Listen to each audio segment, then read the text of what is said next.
खैर जरा तसव्वुर करें, एक बहुत बड़ी और नामवर कॉरपोरेशन है और उनकी प्रोडक्ट्स मार्केट में हमेशा से बहुत कामयाब रही हैं। लेकिन अचानक उनकी सेल्स तेजी से गिरना शुरू हो जाती हैं। यानी हर गुजरते दिन के साथ ग्राफ बस नीचे ही जा रहा है। बिल्कुल। अब जाहिर है ऐसी सूरत हाल में कंपनी की मैनेजमेंट में एकदम खौफो हिरास फैल जाता है। इमरजेंसी मीटिंग्स बुलाई जाती हैं और फौरन ये नतीजा निकाल लिया जाता है कि यकीनन सेल्स टीम की कारकर्दगी खराब हो गई है, या शायद उनकी मोटिवेशन में कोई कमी आ गई है। यही सोचते हैं ना वो लोग। हाँ, यही मफरूजा होता है और इस बुनियाद पर वो लोग सेल्स के शोबे को मुकम्मल तौर पर बदल देते हैं।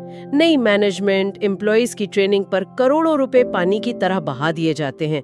लेकिन महीनों की इस मुशक्कत के बाद नतीजा क्या निकलता है? नतीजा वही सिफर। सही कहा, बेपुल सिफर।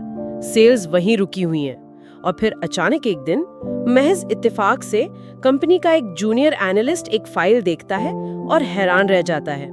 असल मसला सेल्स टीम या मार्केट का था ही नहीं। ओह, तो मसला था क्या? मसला ये था कि उनके एक अकाउंटेंट ने कीमतें तय करते वक्त कंप्यूटर में गलती से मार्केट के मुकाबले में बहुत ज्यादा कीमतें टाइप कर दी थी। मतलब महज एक छोटी सी टाइप की गलती, और जैसे ही इसे ठीक किया गया सेल्स का ग्राफ रातों रात वापस ऊपर चला गया। वाकई ये वाकया तो इंसान की आंखें खोल देने के लिए काफी है। मतलब देखिए, ये कितनी आसानी से दिखाता है कि इंसान एक गलत मसले को हल करने में अपनी सारी तवन्नाइयां और वक्त बर्बाद कर सकता है। बिल्कुल। जब मसला ठीक तरह से पहचाना ही ना गया हो तो उसका हल कैसे काम करेगा? और सबसे बड़ी बात ये कि ये सिर्फ एक कंपनी की कहानी नहीं है। असल में ये हम सब के रोजमर्रा रवैयों की एक बड़ी शानदार अक्कासी है। हाँ, हम सब अपनी जिंदगियों में अक्सर अंधे होकर गलत सिमत में भाग रहे होते हैं। तो ठीक है, जरा इसकी तफसील में चलते हैं। आज हम जिस शानदार तहरीरी मवाद का गहराई से जायजा ले रहे हैं वो दरअसल इसी बुनियादी खामी को पकड़ने के बारे में है। सही। इस मवाद का उन्वान ही है अपनी अहम तरीन रुकावटों की शनाख्त करें। और दिलचस्प बात यह है कि इन नोट्स के बिल्कुल आखिर में एक मेंढक की बड़ी सी तस्वीर भी बनी हुई है जिसके पीछे एक बहुत जबरदस्त नफ्सियाती राज छुपा है। हाँ, वो मेंढक वाला हिस्सा बहुत दिलचस्प है ना? तो आज का हमारा मकसद ये समझना है कि इंसान को अपने मकासद के हुसूल में आखिर कौन सी चीज हकीकतन पीछे रखती है और अंधाधुन मेहनत करने के बजाय अपनी कामयाबी की रफ्तार को तेज कैसे किया जाए। इन नोट्स की जो सबसे ताकतवर बात मुझे लगी वो ये है कि ये सिर्फ रवायती मशवरे नहीं देते। जैसे वो कहते हैं ना कि ज्यादा मेहनत करो या कभी हिम्मत ना हारो, ऐसा कुछ नहीं है। हाँ बिल्कुल, वो थोड़ा क्लीशेड हो जाता है। सही बात है। इसके बजाय ये एक बहुत ही अमली सतह पर सिखाते हैं कि तवानाइयां असल में कहाँ खर्च करनी चाहिए। ये मवाद यह साबित करता है कि हमारी मौजूदा हालत और हमारी मतलूबा कामयाबी के दरमियान हमेशा कोई सिर्फ एक बहुत बड़ी रुकावट होती है। सिर्फ एक रुकावट? जी, जो सबसे ज्यादा असर अंदाज हो रही होती है। और हमारा पहला, दूसरा और तीसरा काम सिर्फ उस एक रुकावट को तलाश करना है। बिल्कुल। और इसी तस्वर को वाज़े करने के लिए नोट्स के आगाज में अलेक्जेंडर ग्राहम बेल का एक बहुत ही पुरअसर इख्तबास दिया गया है। वो कहते हैं, सूरज की शुआएं इस वक्त तक नहीं जलाती जब तक उन्हें एक नुक्ते पर मरकूज न किया जाए। क्या बात है, बहुत गहरी बात है ये, है ना? ये जुमला अपने अंदर एक पूरी साइंस समेटे हुए, यानी सूरज जो इतनी बड़ी तवनाई का सरचश्मा है, इसकी रोशनी जब तक बिखरी हुई है वो सिर्फ हल्की सी हरारत देती है। सही। लेकिन जब आप उस रोशनी को एक मैग्नीफाइंग ग्लास यानी अदसे के जरिए सिर्फ एक छोटे से नुक्ते पर मरकूज कर देते हैं तो वो फौरन आग लगा देती है। इंसान की मेहनत भी इसी बिखरी हुई रोशनी की तरह होती है। हम थोड़ा वक्त एक काम को देते हैं, थोड़ा किसी दूसरे को, और फिर हैरान होते हैं कि नतीजा क्यों नहीं निकल रहा। ये तवज्जो और इर्तिकाज़ की ताकत को समझने के लिए एक बेहतरीन मिसाल है। देखें, अगर हम इस उसूल को मकासद के हुसूल पर लागू करें तो नोट्स में एक इस्तिलाह इस्तेमाल की गई है। इसे लिमिटिंग फैक्टर या चोक पॉइंट कहा गया है। अच्छा, चोक पॉइंट, इसे थोड़ा वाज़े करेंगे। असल में माहिरीन कहते हैं कि हर निज़ाम में, चाहे वो कोई कारोबार हो या इंसान की कोई ज़ाती कोशिश, एक ऐसा मुकाम ज़रूर होता है जो बाकी तमाम अवामिल की रफ्तार को कंट्रोल कर रहा होता है। مثال के तौर पर एक कारोबार का मकसद मुनाफा कमाना है। अब इसमें मार्केटिंग, सेल्स, प्रोडक्शन, बहुत से शोबे शामिल हैं, लेकिन इन सब में कोई एक शोबा ऐसा जरूर होगा जिसकी कारकर्दगी सबसे कमजोर होगी और वो अकेला शोबा पूरे कारोबार की रफ्तार को सुस्ता कर रहा होगा। ओह, अब मैं समझ रही हूँ। इस तस्वर को समझने के लिए ना मेरे जहन में ट्रैफिक की एक बड़ी मजेदार तशबीह आ रही है। हाँ बताएं। जरा तसव्वुर करें कि एक बहुत ही शानदार और चौड़ी 4 लेन की हाईवे है, गाड़ियां पूरी रफ्तार से चल रही हैं, लेकिन अचानक आगे चलकर किसी पुल की मुरम्मत की वजह से वो 4 लेन की सड़क सिर्फ 1 लेन में तब्दील हो जाती है। ओह, यानी ट्रैफिक जैम। बिल्कुल। अब वो जो 1 लेन है ना, वो उस पूरी हाईवे का चोक पॉइंट है।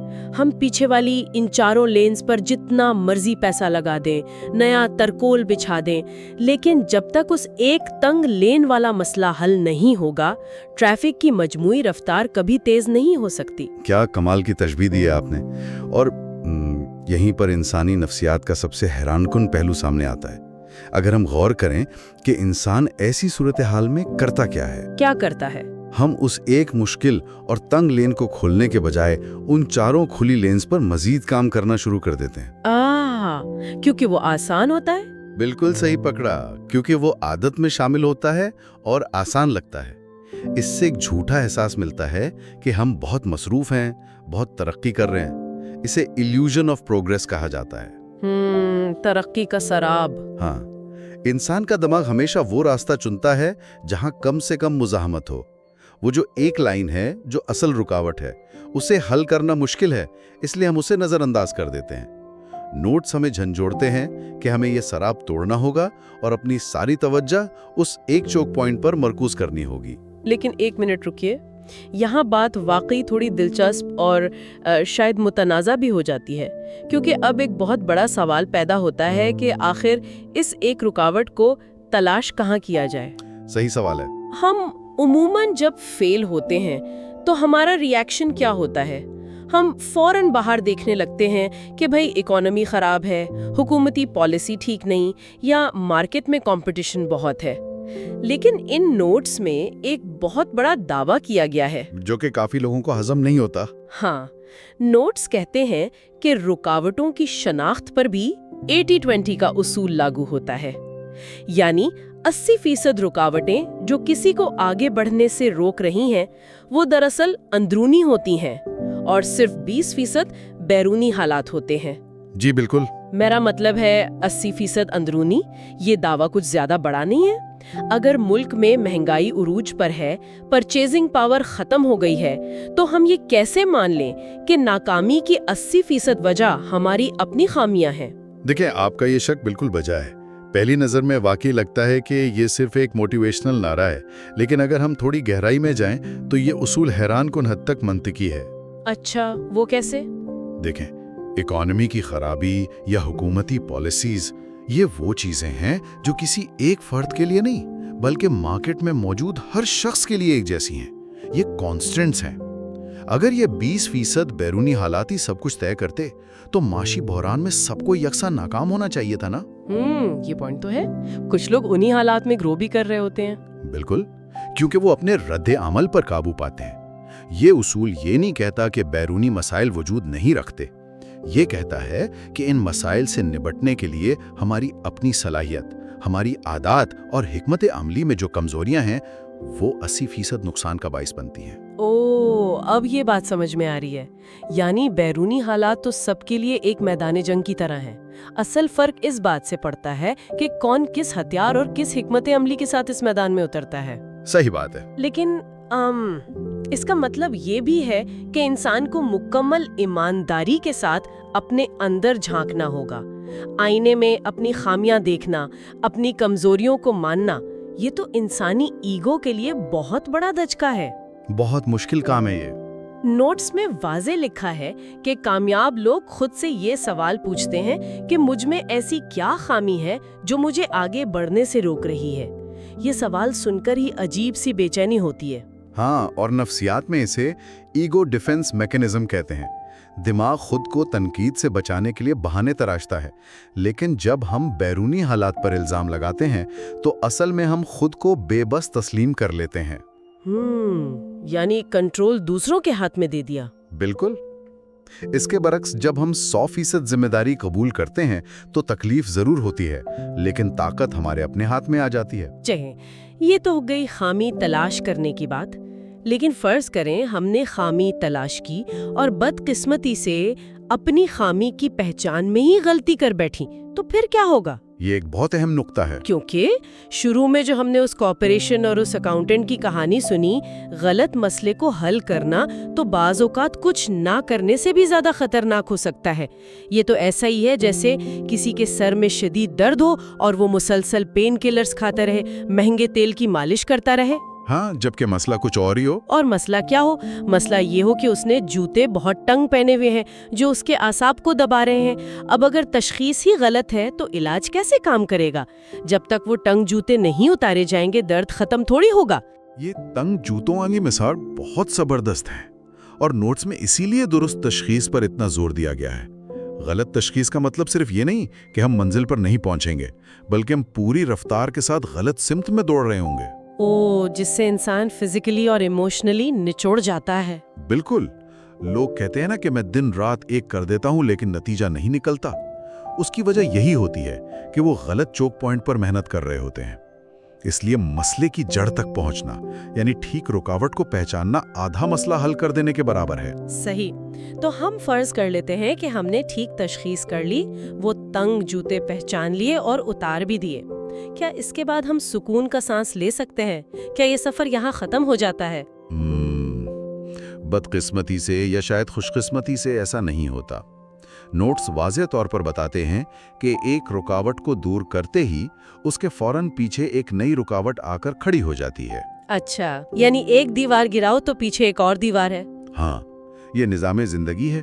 जब आप हाईवे की वो एक लेन खोलते हैं तो ट्रैफिक तेज होती है, लेकिन आगे जाकर किसी और मकाम पर वो तेज ट्रैफिक नया चोक पॉइंट बना देती है। ये मुसलसल बेहतरी का सफर है। ओह, अगर हर रोज नई दीवार गिरानी है तो इसके लिए हिम्मत कहाँ से आएगी? और मेरा ख्याल है यहीं पर इन नोट्स में वो जो अजीब सी मेंढक की तस्वीर थी उसका किरदार सामने आता है। बिल्कुल। उस पर लिखा था ईट दैट फ्रॉग, यानी उस मेंढक को खा जाओ। अब मैं ये जानना चाहती हूँ कि हर रोज पैदा होने वाली रुकावटों का इस मेंढक खाने वाले तस्वुर से क्या मंतिकी ताल्लुक है? इनका आपस में बड़ा गहरा नफ्सियाती ताल्लुक है।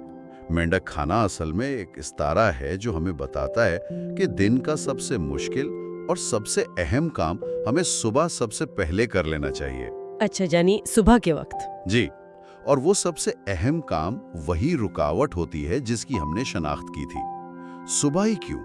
क्योंकि नफ्सियात कहती है कि सुबह इंसान की विल पावर यानी कुव्वत इरादी अपने उरूज पर होती है। जैसे जैसे दिन गुजरता है छोटे छोटे फैसले करने से ये ताकत कमजोर पड़ने लगती है, जिसे डिसीजन फटीग कहते हैं। यानी अगर हम उस बड़ी रुकावट को दिन के आखिर तक टालते रहें तो दिमाग एनर्जी नहीं दे पाएगा। सही कहा। लेकिन जब हम दिन का आगाज ही अपनी उस सबसे बड़ी रुकावट को तोड़कर करते हैं तो दिमाग में डोपामीन रिलीज होता है। ये इंसान को एक जबरदस्त ताकत और मोमेंटम देता है। पहला ये कि आज ही तय करें कि आपका सबसे अहम मकसद क्या है। कौन सा एक हदफ है जिसके मिलने से बाकी चीजें आसान हो जाएंगी। और जब वो मकसद तय हो जाए तो दूसरा मरहला आता है, वो ये कि ईमानदारी से उस एक रुकावट को तलाश करें जो इस मकसद की रफ्तार को रोके हुए है। वही सवाल पूछें कि मैं अब तक पहुंचा क्यों नहीं। कौन सा तंग जूता पहना हुआ है। बिल्कुल। और जैसे ही वो वाजे हो जाए उस पर फौरन एक्शन लें। छोटा सा ही सही पर कदम जरूर उठाएं। तो इस सब का खुलासा क्या निकला? हमने ये सीखा कि अंधाधुंध मेहनत करने से कामयाबी नहीं मिलती। अपनी तमाम तवानाइयां उस एक चोक पॉइंट पर मरकूज करनी है। और ये मंतिका कहानी सच्चाई है कि 80% मसला हमारे अपने अंदर है, किसी बहरूनी हालात में नहीं। उसे पहचानना है, ठीक तशखीस करनी है और फिर अपना मेंढक समझकर रोजाना सुबह सबसे पहले खा जाना है। इस सारी बहस से एक बहुत गहरा सवाल पैदा होता है। अगर एक रुकावट के बाद दूसरी रुकावट तैयार खड़ी है तो क्या हमारी जिंदगी का मकसद वाकई एक ऐसी दुनिया तलाश करना है जहां कोई रुकावट ना हो, या फिर असल कामयाबी इस बात में है कि हम रुकावटों से घबराने के बजाय उन्हें तलाश करने और तोड़ने के माहिर बन जाएं? شاید یہ رکاوٹیں ہماری بدقسمتی نہیں بلکہ ہمارے سفر کی اگلی سپیڈ لمٹ ہیں جنہیں پار کرنا ہی اصل مزہ ہے۔ کیا زبردست سوچ ہے! یہ نقطۂ نظر تو ساری مایوسی ہی ختم کر دیتا ہے۔ یعنی اگر ہمیں بس وہ رکاوٹ توڑنے کا فن آ جائے تو ہمیں سفر کو گیم کی طرح انجوائے کریں گے۔ بس اپنا وہ ایک نقطہ تلاش کریں، توانائی مرکوز کریں اور دیوار گرا دیں۔ اور اسی گہری سوچ کے ساتھ آج کے اس تفصیلی مطالعے کو یہیں ختم کرتے ہیں۔ جستجو جاری رکھیے گا۔